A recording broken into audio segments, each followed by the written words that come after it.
그뿐이네.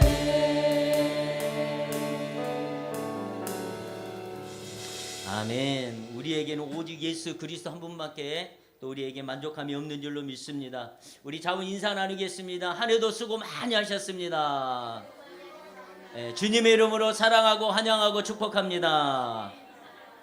교회 전도와 부흥을 위해서 끊임없이 기도해 주시고 또 관계 전도를 위해서도 힘써 주시기를 바랍니다. 항상 치료와 회복을 위해서도 중보기도 부탁드립니다. 우리 박민자 성도님, 또 우리 장혜 집사님과 김지자 집사님 어머니 조예순 성도님과 우리 조성성 권사님 아들 이영수 형제, 그리고 또 종종무 전사님 아들 윤수환 성도를 위해서도 끊임없이 중보 기도해 주시기를 바라겠습니다.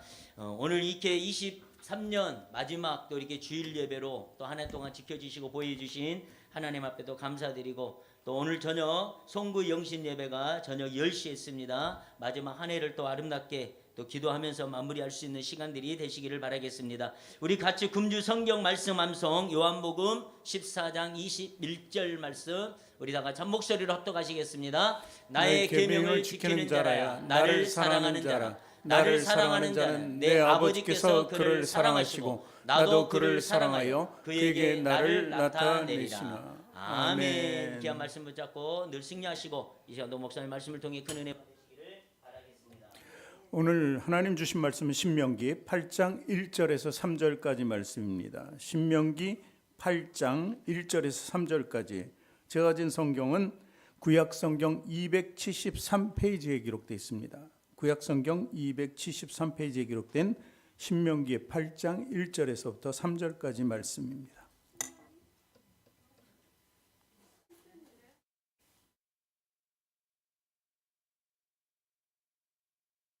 오늘 날짜로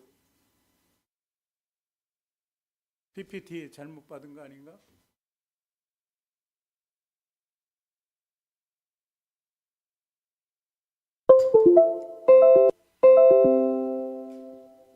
(12월) 5주 PPT를 봐야 돼.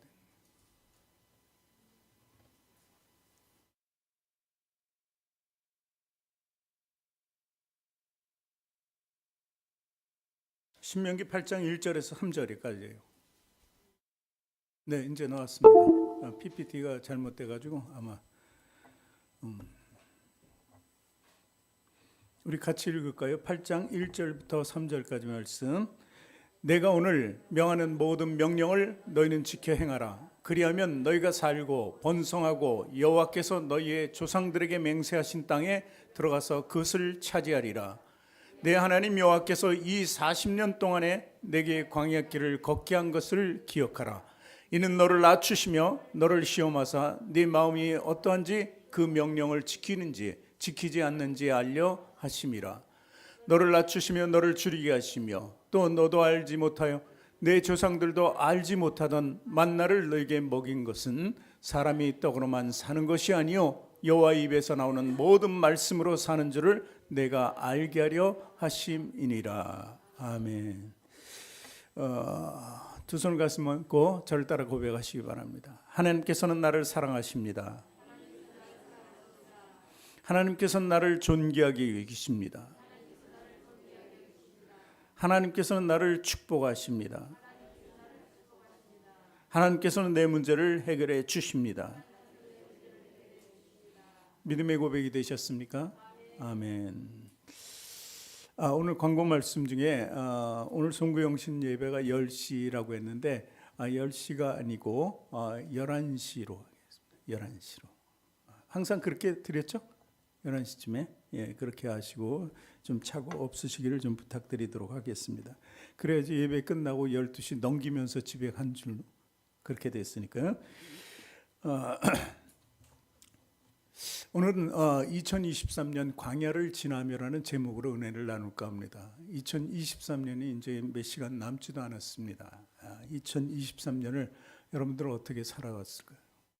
아까 이윤숙 권사님께서 기도할 때 고비 계속된 고비 때마다 하나님의 은혜로 지나왔음을 이렇게 고백하는 모습을 봤습니다. 그게 2023년도 우리의 모습이 아니었을까 이렇게 보고 있습니다.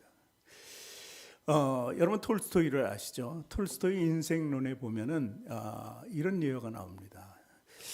큰 광야를 이제 홀로 가고 있었습니다. 근데 광야를 가는데 갑자기 큰 광풍이 부는 거예요. 바람이 불어오는데 아주 견디기가 힘듭니다. 그런데 뒤를 돌아다 보니까 들소떼가, 큰 뿔이 달린 들소떼가 자기를 향해서 막 쏜살같이 막 그 떼들이 몰려오는 거예요. 그래서 어떻게 해요? 도망가는 수밖에 없습니다. 죽기 살기로 그냥 앞만 보면서 달립니다. 그런데 들소떼의 속도를 당할 수가 없죠.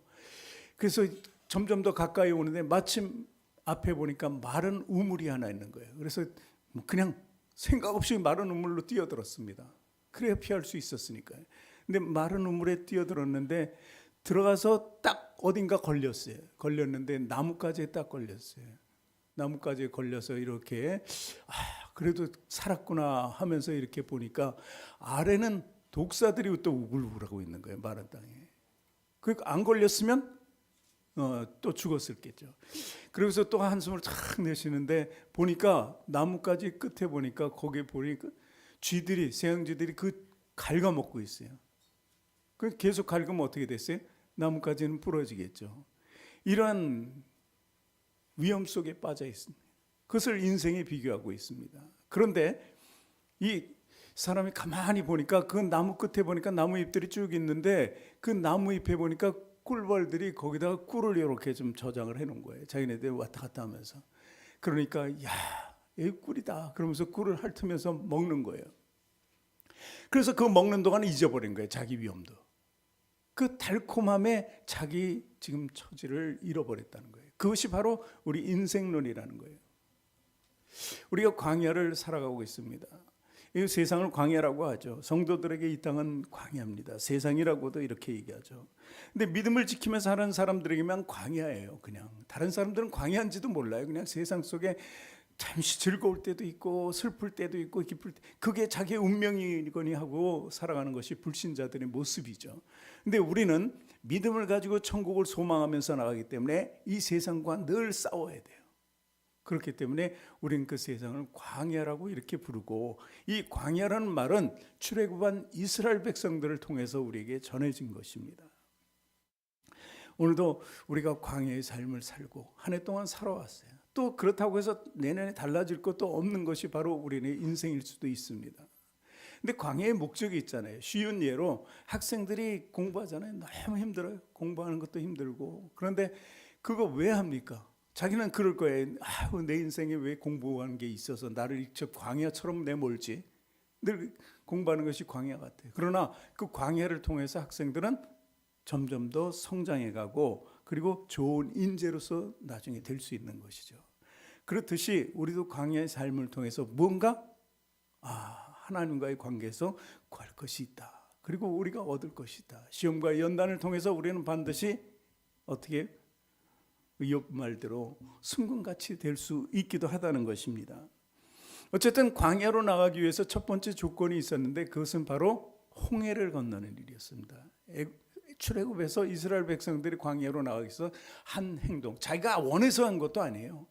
막혀 있는 거예요. 홍해 뒤에는 애국 군사들이 쫓아오는 거예요.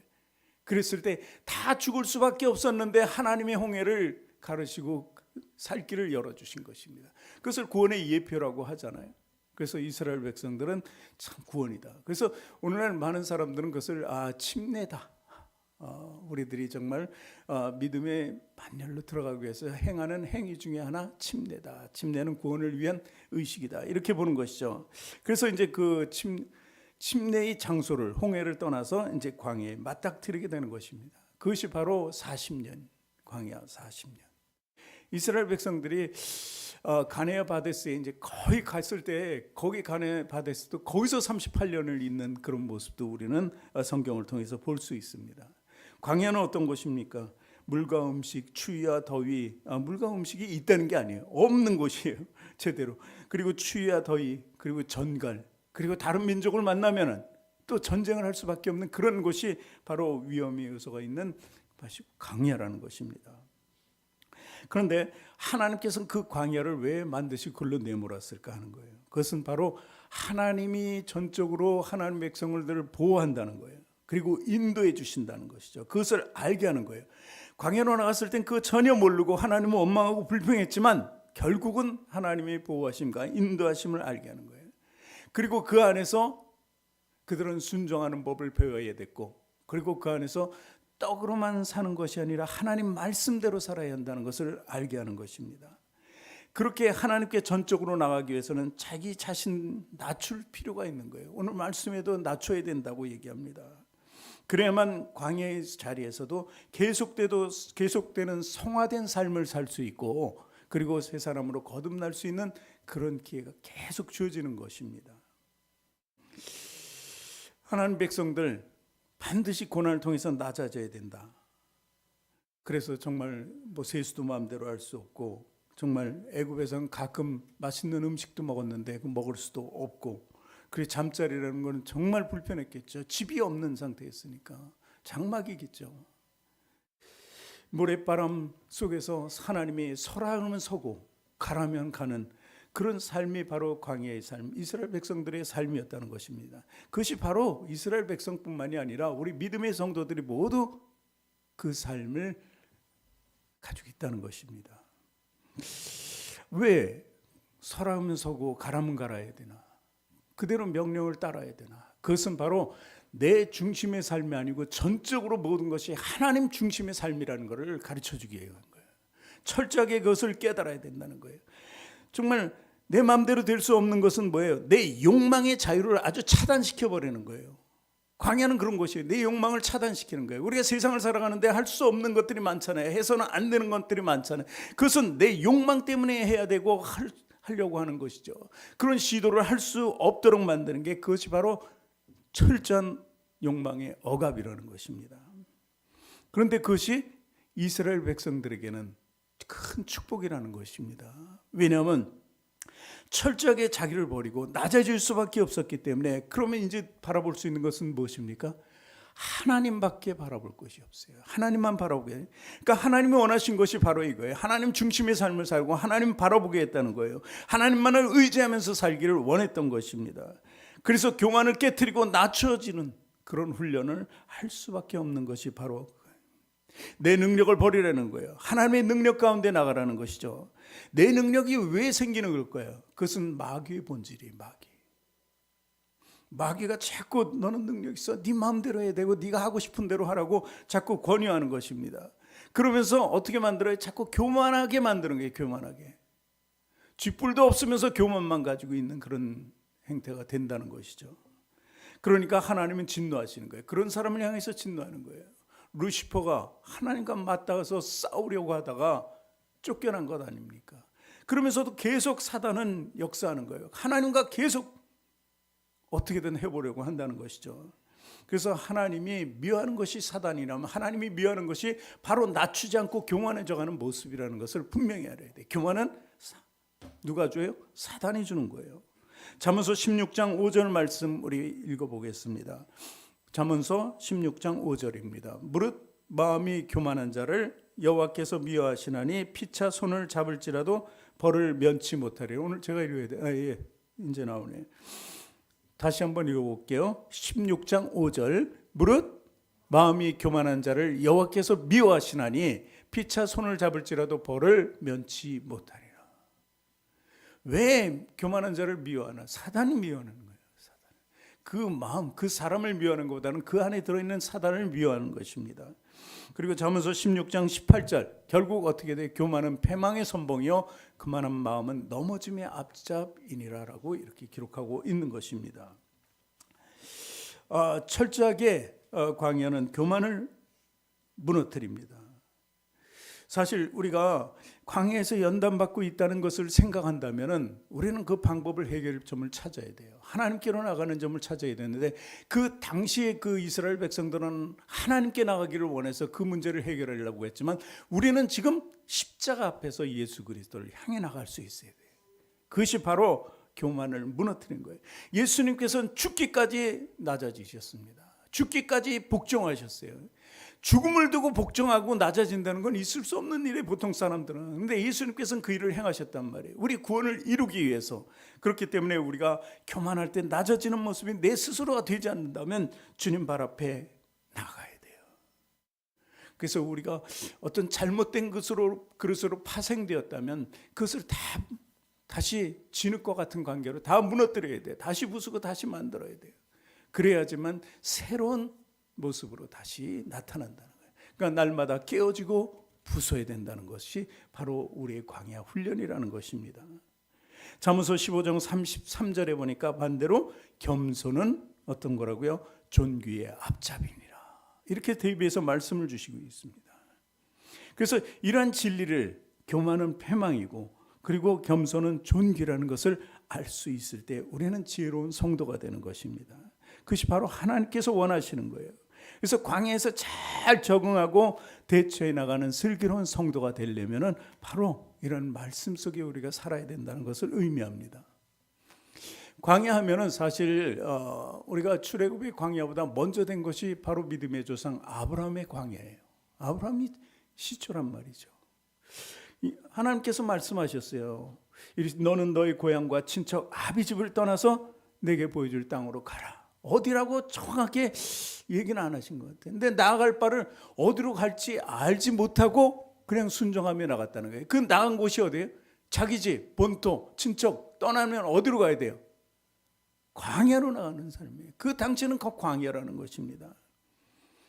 그 명령을 지키면 네가 나가는 순간, 내 말씀을 지켜서 나가는 순간 하나님께서 약속의 말씀을 주셨는데 내가 너로 큰 민족을 주고 너에게 복을 주고 내 이름을 창대케 하리니 너는 복이 될지라 하는 것이 창세기 12장 1절부터 주어진 말씀이에요. 창세기 12장 1절 나오나요? 읽어봅니다. 여호와께서 아브라함에게 이르시되 너는 너의 고향과 친척과 아버지를 떠나 내가 네게 보여줄 땅으로 가라. 2절 내가 너로 큰 민족을 이루고 내게 복을 주어 내 이름을 창대하게 하려니 너는 복이 될지라. 3절 너를 축복하는 자에게는 내가 복을 내리고 너를 저주하는 자에게는 내가 저주하리니 땅의 모든 족속이 너로 말미암아 복을 얻을 것이라 하신지라. 여기 예수님 모습이 잠깐 나타나죠. 근데 어쨌든 이 시작은 뭐예요? 광야로 나가는 데 시작했어요. 나갈 수 없다고 생각한 거예요. 왜 나가면 거의 죽음일 텐데. 그런데 나갈 수 있었다는 그 순종에 대한 응답, 대가, 그리고 상급이 바로 2절과 3절에 이렇게 주어지는 것을 우리는 분명히 볼 수 있는 것입니다. 그래서 그 광야는 어쩌면 축복받는 자리라고 이렇게 우리가 확실히 말씀을 통해서 볼 수 있는 것입니다. 그런데 아브라함이 결정적인 믿음을 보일 때가 언제입니까? 우리 모두 다 알잖아요. 이삭을 제물로 바칠 때였습니다. 그때 하나님께서 한 번 더 그를 시험한 거예요. 그 연단 시험이잖아요. 광야에 있는 그에게 아들을 주고 그리고 그 연단과 시험을 주는데 정말 견디기 힘든 거예요. 이것만큼은 몇 번이나 아브라함은 속으로 고백했을 것입니다. 이건 아닌데. 사흘길을 걸어가면서 제물을 바치기 위해서 그때도 그렇게 생각하면서 가지 않을까요? 그렇지 않으면 반대로 그런 얘기하면서 반대로 또 나는 순종해야지. 아니네. 그렇지만 순종해야지. 이러면서 사흘길을 가지 않았을까요? 그 전도 마찬가지지만 그렇게 갔던 것이 바로 아브라함이에요. 그래서 아브라함이 이제 그 광야의 마지막을 잘 장식하는데 그것이 이삭을 제물로 드리는 거예요. 그랬을 때 하나님의 음성이 들렸죠. 하나님이 제지하셨습니다. 내가 미리 염소를 한 마리 저쪽에 예비해놨다. 그래서 여호와 이레라고 지난주에도 말씀하셨어요. 그때 창세기 22장 12절에 하나님께서 말씀을 하십니다. 같이 읽습니다. 내가 이제야 하나님을 경외하는 줄을 아노라. 위대한 선언이에요. 네가 이제 나를 경외하는 걸 내가 이제 확실히 알았다는 것입니다.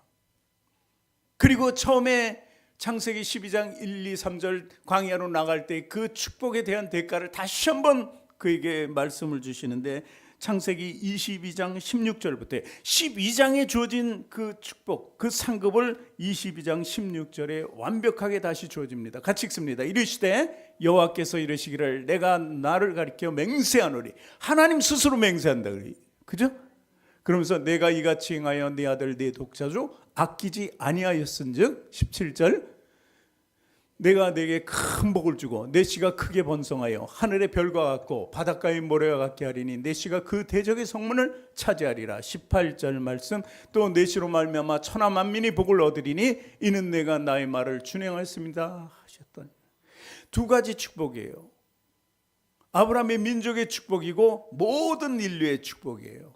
28절이 바로 모든 인류, 예수 그리스도가 천하 만민이 복을 받게 하는 그 바로 사명을 가지고 이 땅에 오신 예수 그리스도를 예언하신 것입니다. 그래서 네 민족이 복을 받고 모든 인류가 복을 받는 그 위대한 그릇, 믿음의 조상이 되는 아브라함을 우리는 볼 수 있는 것입니다.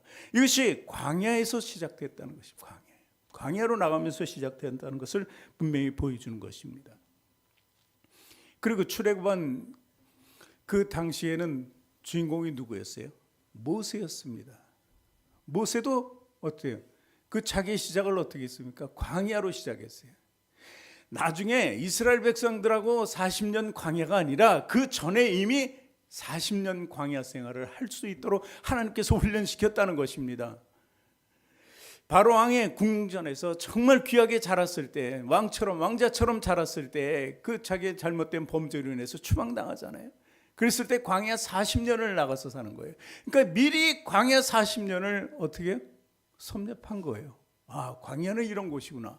이렇게, 이건 내가 왜 이런 걸 알아야지. 난 이렇게 살다가 죽을 거야. 그랬는데 어느 날 모세를 불러서 출애굽 이 명령을 주잖아요. 그러니까 그 사람들을 200만이나 되는 그 백성들을 이끌고 나갈 수 있도록 한 게 바로 경험을 쌓게 하신 광야 40년이 있었다는 것을 우리는 알아야 됩니다.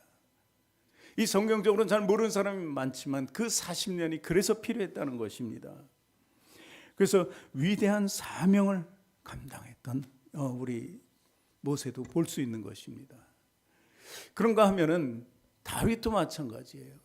다윗이 어린 시절 어떤 경험을 했어요? 목동 생활을 했어요. 그럼 광야에서 그냥 목동이에요. 그냥 양을 지키는 거예요. 어린 나이에서부터도 나가서, 그러니까 시편을 읽고 하나님을 찬양했습니다. 그리고 거기서 또 배운 것이 뭐냐면은 물매를 던져, 물매돌. 그래서 곰을, 사자를, 진짜 곰이 있었는지 몰라도 성경에 있었다니까 있는 거지. 곰을, 사자를, 그리고 늑대도 뭐 물리치지 않았습니까? 그것이 결국 그 광야에서 배운 것이 어떻게 됐습니까? 나중에 골리앗을 물리치는 위대한 도구로 사용되게 됐다는 것입니다. 이 광야는 그냥 있는 것이 아닙니다. 이 광야의 필요성을 우리가 다윗을 통해서 볼 수 있습니다. 그리고 후에 이 다윗이 골리앗을 물리치고 전쟁에 승리하니까, 승승장구하니까 백성들이 뭐라 그랬어요? 당시 사울왕, 첫 번째로 세운 이스라엘 왕 사울은 뭐라고요? 몇 명? 1000이. 다윗은 10,000이에요. 이 왕으로서 지기가 나겠습니까? 안 나겠습니까? 자기 아들도 아닌데. 그래서 결국 죽이려는 음모를 획취해가고 다윗은 도망 나옵니다. 도망 나온 것이 또 광야예요. 그가 이런 광야 생활을 철저히 훈련받고 다윗은 위대한 왕이 됐다는 것입니다. 그런가 하면 사울 왕은 그런 광야를 경험하지 못했어요. 이야, 얼굴도 준수하게 되고 키도 멋있고 정말 왕감이다. 막 사람들이 으쌰으쌰해서 세웠잖아요. 그런 왕이었다는 것입니다. 광야를 경험하지 못했어요. 인기만 누리고 하나님의 은혜를 살았어요. 그거 쭉 살다가 불순종했기 때문에 그 은혜가 떠났지만, 그러니까 광야 생활을 안 하니까 하나님을 떠나고 은혜를 떠나는 것입니다. 그런가 하면 솔로몬도 마찬가지잖아요. 솔로몬이 1천 번제를 드려서 그 하나님의 사랑을 받았지만, 그런데 그가 받지 못했던 건 뭐예요? 광야가 없었기 때문에 영성, 성령을 받지 못했다는 거예요. 성령. 모든 세상의 물질적인 것과 그 축복은 다 너 같은 자가 없으려고 다 받았지만 정말 받아야 할 것은 성령이었어요. 그런데 그것을 받지 못하니까 결국 하나님의 은혜가 떠나는 거예요. 이방 여인들이 들어오고 이방 신을 섬기고, 그 말로는 어떻게 해요? 나라가 둘로 쪼개지고 멸망당하는 그런 비참한 이스라엘을 볼 수 있게 되는 것입니다. 그래서 광야 생활은 이렇게 중요하다는 것입니다. 그리고 또한 마지막으로 또 한 분을 소개하면은 예수님도 광야, 그렇죠? 예수님이 공생에 사역하기 전에 어디로 나갔습니까? 성령님께 이끌려서 광야로 나가서 40일 동안 금식하시고 하나님과 대화를 하셨겠죠. 광야를 우선 모든 일에 앞서서 광야로 나가신 예수님을 볼 수 있는 것입니다. 예수님께서 나가고 40일 끝났어요. 40일 끝났을 때 첫 번째 만난 것이 누구예요? 마귀를 만났어요. 그 세 가지로 유혹하잖아요. 세 가지로 시험하는 것입니다. 첫 번째가, 자, 여기서 중요한 것은요, 우리 본문 말씀 한 번 더 읽어야 돼요. 신명기 8장 3절을 한 번 더 읽어봐요. 같이 너를 낮추시며 너를 줄이게 하시며 또 너도 알지 못하며 내 조상들도 알지 못한 만나를 내게 먹을 것은 사람이 떡으로만 사는 것이 아니요 여호와의 입에서 나오는 모든 말씀으로 사는 줄을 내가 알게 하려 하심이라. 줄이게 했잖아요. 왜? 하나님 떡보다는 하나님 말씀으로 살아야 되는 거예요. 이것을 우리가 다시 우리 지금 머릿속에 두고, 그리고 이제 첫 번째 시험을 우리가 봅니다. 첫 번째 시험이 뭐였습니까? 배가 고프잖아요. 40일. 그러니까 야, 이 돌들 가지고 떡덩이가 되게 만들어라. 그래서 취하면 배 안 고플 텐데, 이렇게 시험하지 않았습니까? 바로 그거였어요. 그러나 예수님은 정확하게 떡으로만 살 것이 아니라 하나님의 입으로 나오는 모든 말씀으로 살 것이라고 이렇게 사단을 향해서 말씀을 던지는 거예요. 말씀으로 물리쳤다는 거예요. 그게 지금 신명기 8장 3절에 있는 말씀 아닙니까? 또 그러면 두 번째, 예수님은 거룩한 성 꼭대기에 올라갑니다. 그럼 만일 네가 하나님의 아들이거든 거기서 뛰어내리라고 합니다. 그랬을 때 예수님 뭐라 그래요? 네가 뛰어내려도 절대 부딪히거나 다치지 않을 거다. 하나님의 아들이기 때문에. 그랬을 때 너희 하나님을 시험하지 말라고 이렇게 얘기합니다. 이것은 교만을 물리치게 하신 거예요. 교만을. 하나님은 내가 충분히 그렇게 했지만 네가 그런다고 해서 내가 뭐 그런 모습을 보이냐. 이것은 하나님의 뜻도 아닌데 내가 왜 그렇게 해야 되느냐. 하나님을 시험하지 말라는 거예요. 나를 시험하는 것이 아니라. 그러면서 교만을 물리친 것입니다. 그리고 세 번째 시험은 바로 높은 곳에 올라가서 천하만국과 그 영광을 다 보여줍니다. 나한테 엎드려서 마귀가 그러죠. 경배하며 이 모든 것을 너에게 주리라. 올라가서 모든 것을 줄 수 있다는 것은 탐욕이었습니다. 탐욕. 근데 탐욕? 아니에요. 그것도 예수님께서는 마다합니다. 물리치죠. 너희 하나님만 경배하고 다만 그를 섬기라. 왜 내가 너에게 절하냐? 나는 하나님께 절할 뿐이다. 세상 어떤 것을 줘도 나는 하나님을 떠나서 살 수 없다. 나는 하나님의 아들이고 하나님을 경배하는 그런 선지자이기 때문에, 메신저이기 때문에, 메시아이기 때문에. 그래서 그 탐욕까지도 물리친 것을 볼 수 있습니다.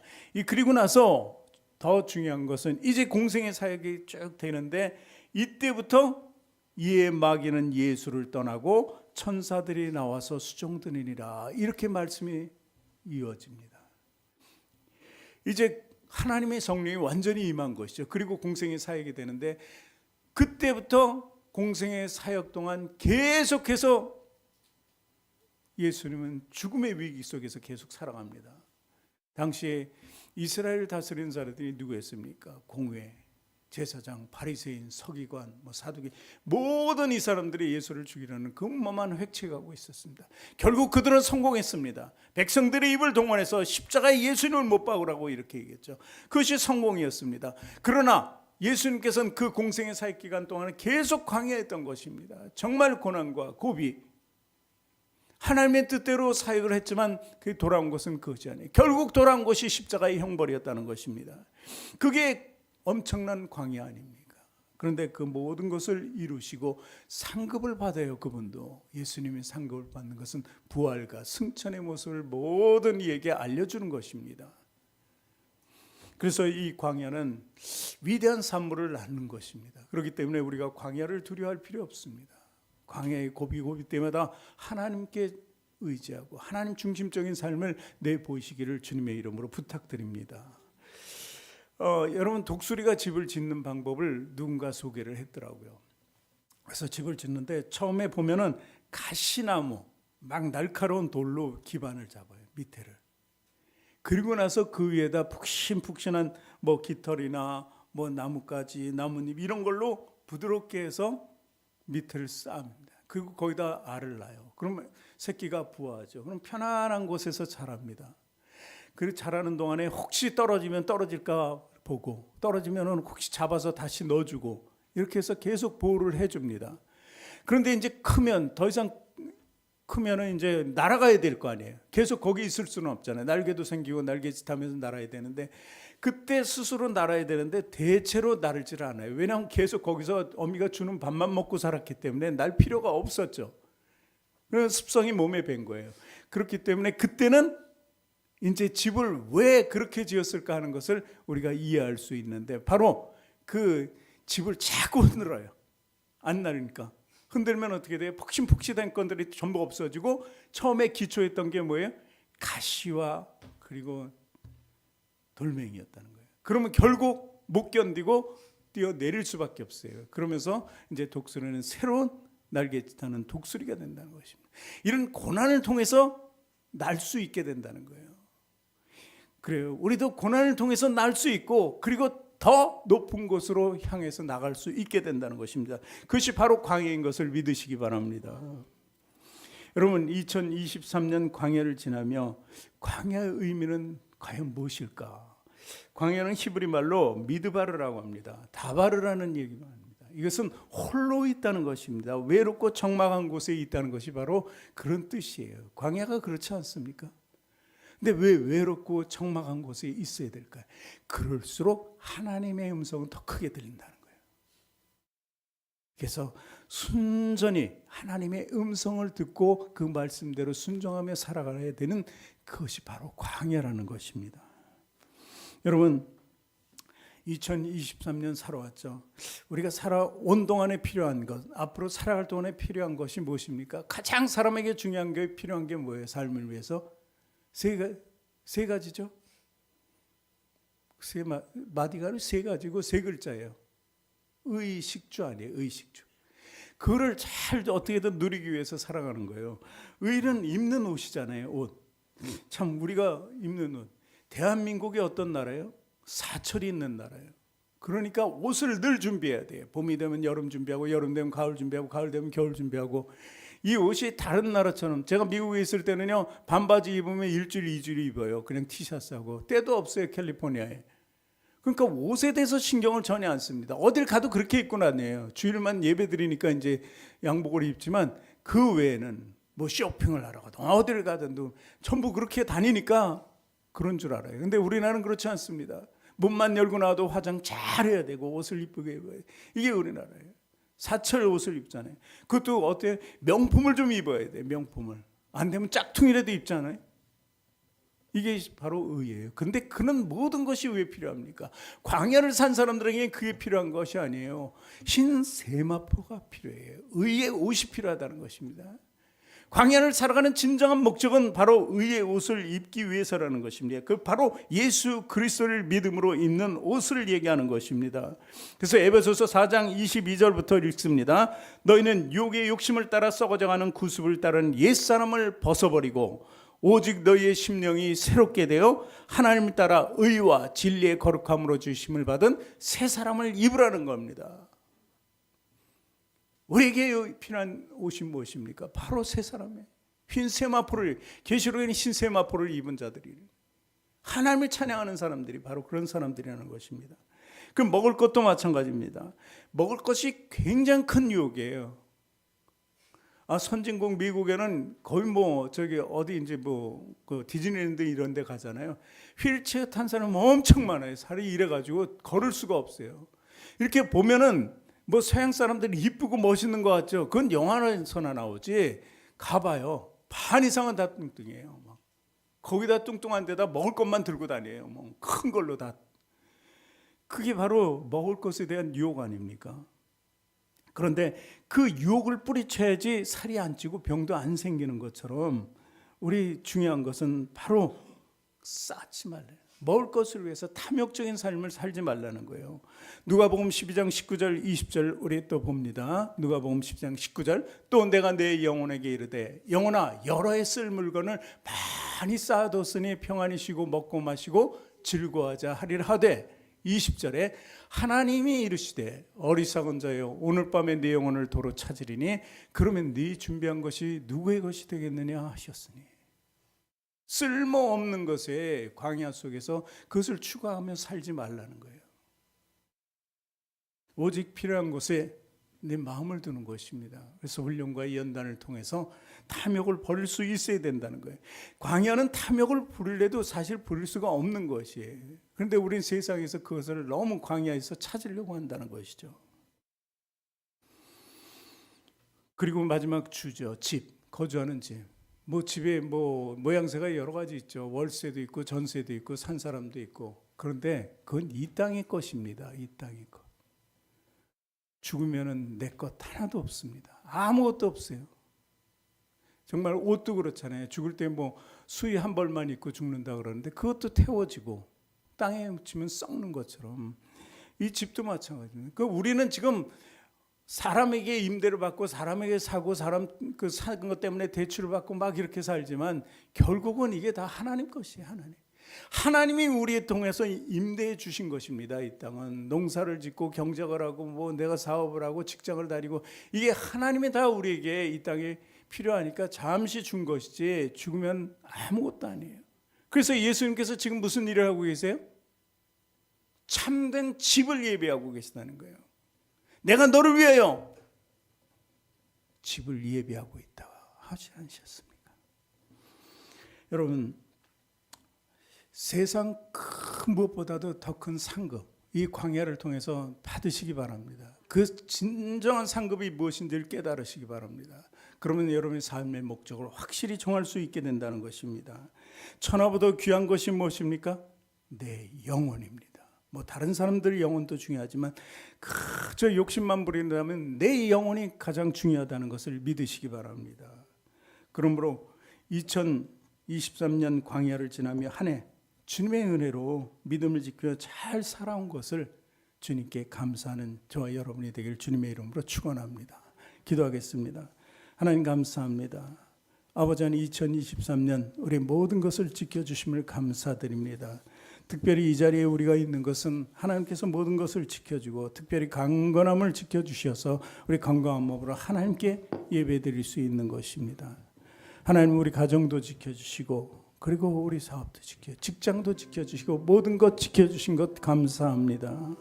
2024년도에는 또 어떠한 일이 우리에게 연단과 고난을 갖다 주더라도 모두 이길 수 있도록 하나님 인도하시고 오직 하나님 중심의 삶, 예수 그리스도의 중심의 삶을 살면서 하나님 기쁘게 하는 우리 삶이 이루어지도록 인도하여 주시옵소서.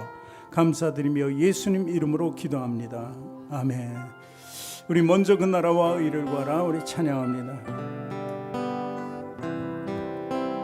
먼저 그 나라와 의를 구하라. 그 나라와 그리하면 이 모든 것을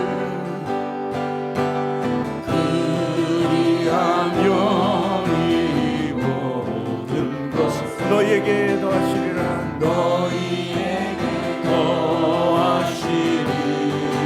할렐루야. 주님 찬양합니다.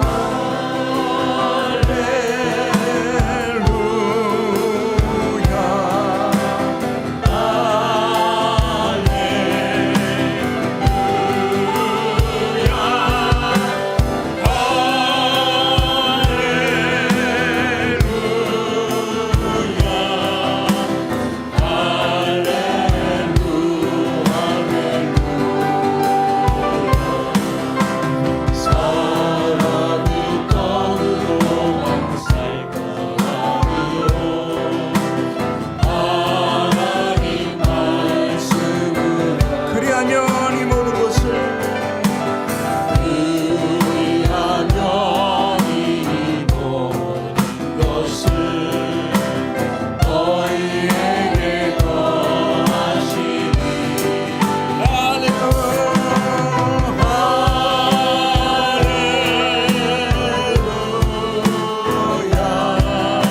우리가 지금 광야의 길을 걸어가고 있는 이 시점에 하나님, 우리가 오직 하나님의 말씀에 순종하며 날마다 우리의 삶이 의와 진리와 거룩함으로 늘 새롭게 되어지는 삶을 살아갈 수 있도록 우리의 삶을 주님이 인도하여 주시옵소서. 그래서 날마다 우리가 하나님의 말씀으로 살아갈 수 있는, 날마다 말씀 안에서 더욱더 깨어있는 삶을 살아가게 해달라고 오늘 다같이 말씀을 생각하며 합심해서 간절히 기도하며 나가겠습니다. 참 좋으신 우리 아버지 하나님, 날마다 우리의 삶이 광야의 길을 걸어가고 있는 삶이 있다면 우리가 오직 하나님의 그동안 말씀 우리가 앞에 정말 순종하며 광야를 살아갈 수 걸으면서 있도록 여러 가지 일이 있었지만 하나님께서 지키시고 보호해 주심을 그 은혜를 감사를 드립니다.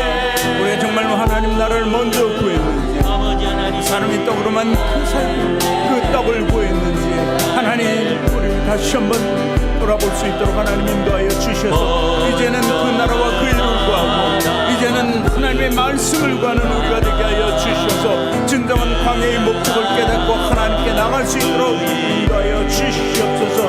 아버지 하나님, 광야는 내 안의 것을 다 내려놓고 오직 하나님께 나가는 길입니다. 하나님께 구할 것을 두드려서 하나님의 뜻대로 받을 수 있는 그런 것이 바로 광야입니다.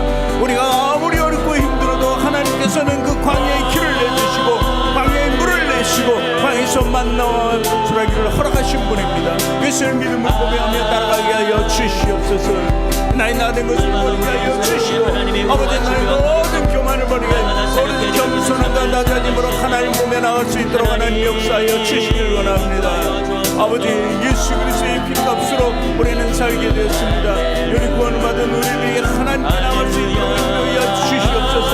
오직 성령으로 주님만 구하는 우리 삶이 되게 하여 주셔서 이 허탄을, 세상을 이기며 나갈 수 있도록 하나님의 은혜를 베풀어 주시옵소서.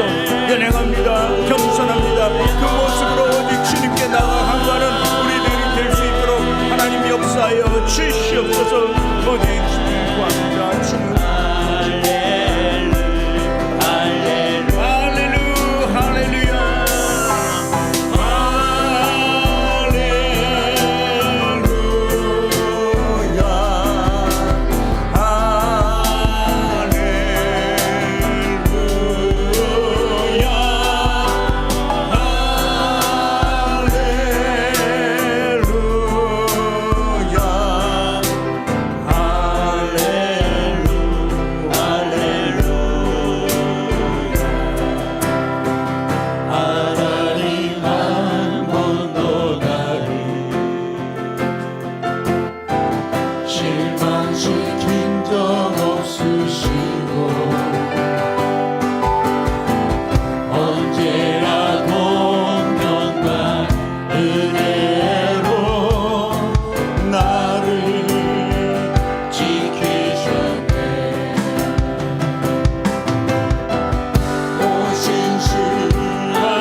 거룩하신 주님, 주님 큰 은혜와 사랑에 감사드립니다.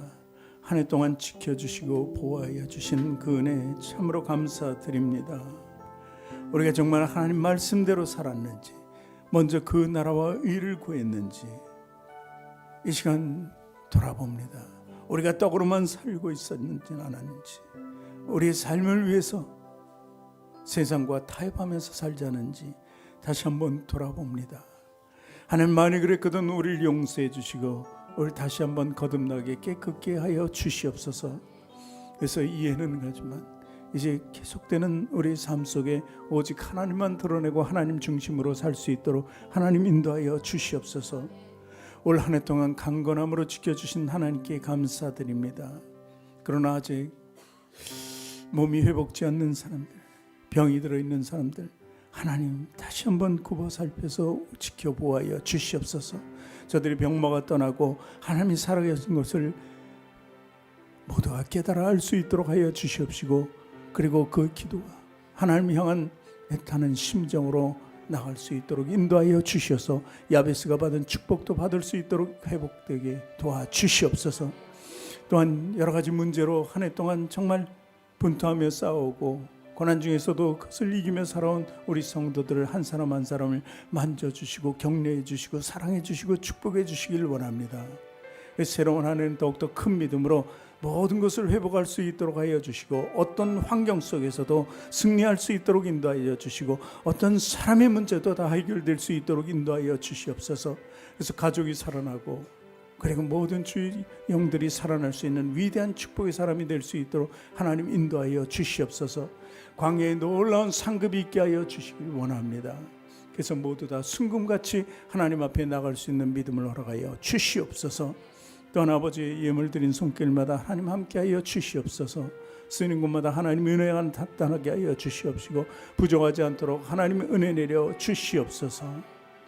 이제는 우리 주 예수 그리스도의 크신 은혜와 하나님의 지극하신 사랑과 성령님의 내주교통 인도 역사 운행 통행하심이 오늘 모여서 예배드린 모든 성도들 머리 위에와 사업장과 직장과 가정과 자녀와 학업 위에 지금부터 영원토록 함께 하시기를 간절히 축원하옵나이다. 아멘.